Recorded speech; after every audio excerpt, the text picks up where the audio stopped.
My next guest is coming off a big win over Maxim Grishin at UFC Fight Night on February 27th. It's Dustin Jacoby back here on the program. Dustin, how's it going, man? Everything's going well, man. Back in beautiful Colorado. Got the big victory, like you said, on Saturday night, and life is good, man. I'm happy. Yeah, there's a lot to talk about with the matchup itself, but before we get into that, how about your opponent missing weight by 4.5 pounds? Did the confidence level go up knowing that he had a bit of a tougher time with the weight cut? You know, I don't know if I would say the confidence level went up. I knew that he had a little bit tougher of a weight cut, but then it made me question how big Max really was. You know, I knew he was already a big guy. He fought at heavyweight the majority of his career, and you know, just a very top-skilled veteran. And I know with him missing weight by 4.5 pounds, I was a little nervous of at that point. I was like, you know, the fight, I never did it cross my mind that we weren't going to fight. Coach came up. He was like, hey, man, we got a little bit of a problem. At first, I thought somebody failed the COVID test, and then he told me he missed weight, and I look over at the clock. It's only 10 after 9. He still had an hour and 50 minutes to weigh in to try and make the weight. So, you know, my mind started racing right then and there. Like, what happened? Did his body shut down? And, you know, is he just quitting? You know, is he giving up on the weight cut? Like, so that kind of gave me a little bit of a mental edge right there. But then I started thinking, man, this guy's going to be huge. And he was, man. He was a monster in there, just a, you know, absolute unit in there. And he was strong too. So I thought that his game plan was going to be to try to bully me against the cage, try to get me down and use that weight to stay on top of me. I thought I did a good job of avoiding that. And, you know, I got in there and got the victory, man. I'm happy. Did him or his team give you any reason why he missed weight? Was there any reason given? No, not at all. I saw him Friday at weigh-ins, and he just came up to me, shook my hand. He said, I'm really sorry. This has never happened before. And, you know, I told him, look, man, no worries. The fight goes on. He's like, thank you for still taking the fight. I said, of course. It never crossed my mind to say no to the fight. And I got a good little chunk of his purse as well. Exactly, so, yeah, that's you the know, benefit. everything worked out in my favor, man. I was happy about it. And like I told him, I know Max is a true professional, man. That guy's been all over the world. He's competed at a high level. He's got a very good record. And, you know, that's just a definition of a pro. So, again, I was happy to get the victory over him. I know you wanted the finish. I mean, that's, again, you don't get paid by the hour here, but you must have been pretty happy with your performance going out there and beating a guy in Grisham who I believe was favored in this fight, if I'm not mistaken. No, I was actually the slight favorite. I think it was like minus 170. He was a little bit. Yeah, of it an was close. underdog, The odds were pretty close. Yeah. Yeah, it was close. It's always refreshing to open up as a little bit of a favorite. You know, obviously my friends like, man, I want you to be the underdog for the betting purposes, and everybody on DraftKings. But yeah, dude, he was a very good vet, man. It felt really good to get a victory over a guy like that. You know, he brings a lot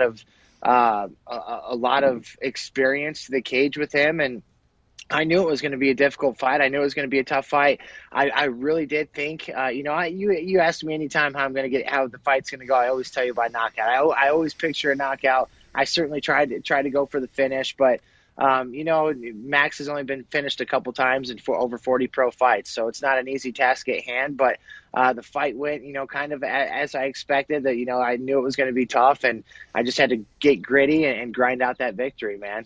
Anything surprise you in the fight? I know we talked about the strength and the size, but was there anything else that was kind of something that you weren't expecting in the matchup? No. Everything that played out is exactly what I was thinking. The only thing that threw me off was the size. You know, if he had made weight, maybe I wouldn't have thought so much about it, but then he missed weight. And I remember I watched him get into the octagon, and I'm waiting to walk out, and I saw him do a cartwheel, and I'm like, man, that is a massive man. And then I was like, okay, you got to stop thinking that. You got to stop thinking that way. Let's go. It's time to rock and roll. So, you know, one thing I thought that he did a really good job was my plan was I was going to come out there and really utilize that calf kick, and Max is really heavy on that lead leg and really throws a stiff jab.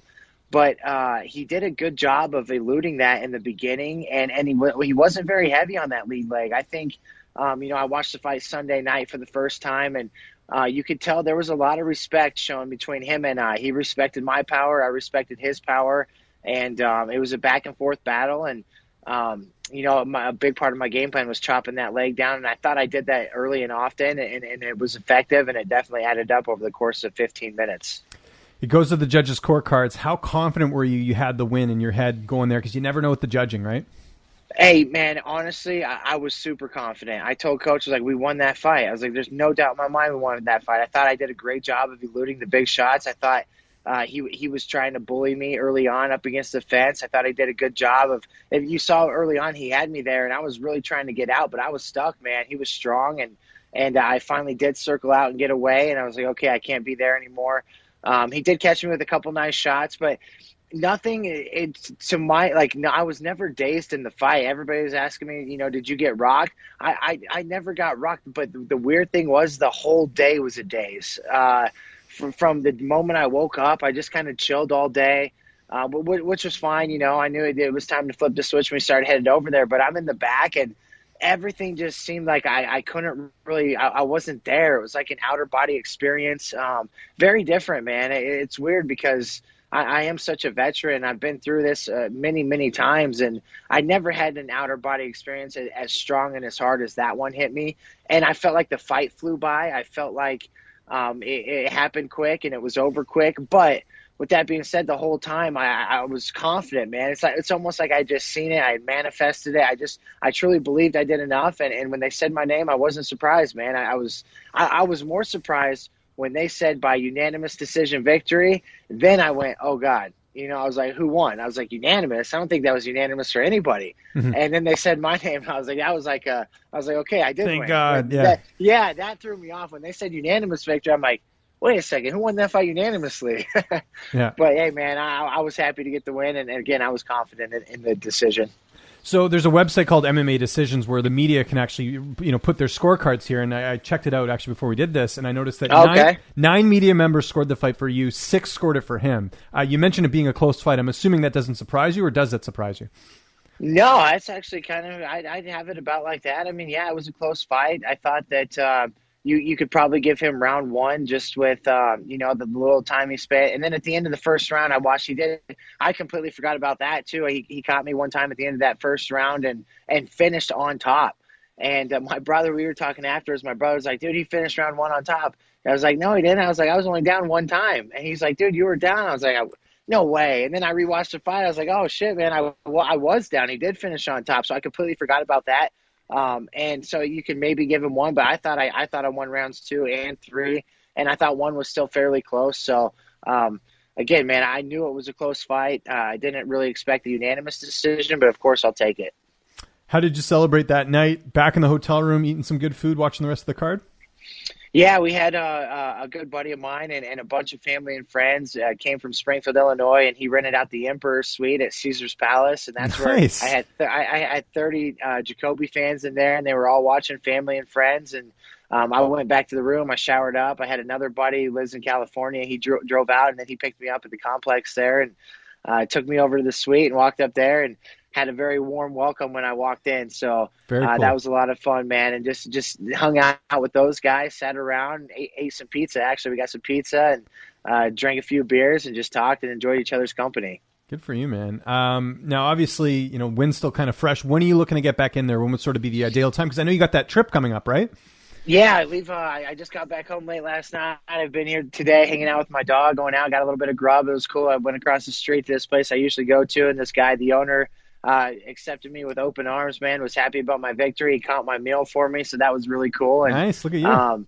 And then I head back to Vegas tomorrow, so I'm super excited about that. As far as, I just want to get through this week too, and that's another thing with the fight. I had this big trip coming up, so that was weighing on me. I just didn't want to be hurt. I didn't want to be able to miss that. And I said that in front of my wife, and she just gave me the worst stare ever. Like, you should not be thinking about your trip. You have your job to do. Yes, you should. As a guy, I can relate. I can totally relate. Yeah, exactly. I was like, baby, you don't understand. But yeah, the trip was on my mind, and yeah, I can't wait, man. We're going to go have some fun. And then, I don't know, maybe get back in there May, June sometime. My legs are pretty swollen and beat up, so I'm going to have to let those rest for a couple weeks. But the rest of my body feels good. I cut up my nose a little bit. I had to get some stitches in there, but the nose isn't broken. Everything but my legs. My legs are just, from throwing the kicks. Max got me with a couple nice kicks. And, but yeah, man, I'll have fun in Vegas this week, golfing with my buddies and hopefully winning that blue jacket. And then we'll come back and probably need 1 more week to just kind of chill and get the body back to where it was. And then, yeah, man, right back to the drawing board. I know there's room for improvement and everything I do that I've done, the hard work I put in that's gotten me here throughout my career, I know needs to continue to go on if I want to continue to climb that ladder and move up the ranks like I plan to do. Will the, swollen legs, will that impact the golf game at all? Who's the favorite right now in the golf tournament? So actually the defending champion, I believe, is the favorite last year. Good buddy of mine, Travis Huddleston. I think he's 7-1. I think I'm sitting right at 18-1. There's about $1,200 in the pot. So, and one guy's going to take that down. You can bet on anybody. Of course, I didn't throw any money on anybody else. I put my money on me and me only. So I fully expect to win that. But yeah, man, I don't think the legs will be an issue. We actually have a simulator here at our complex. Oh, nice. So after I get some laundry done and get a few things out of the way, some interviews and a haircut today, I'm going to go down there and swing the sticks tonight and see how I feel, get ready for tomorrow. So there's no turning back. Either they're gonna try to keep me down, or I'm gonna prevail and go keep on going through. Like I know how to do. So that's what I'm gonna do. I got to get some recommendations on golf courses in Vegas after you're done that trip, because you're the guy to ask, right? I mean, you're all sure.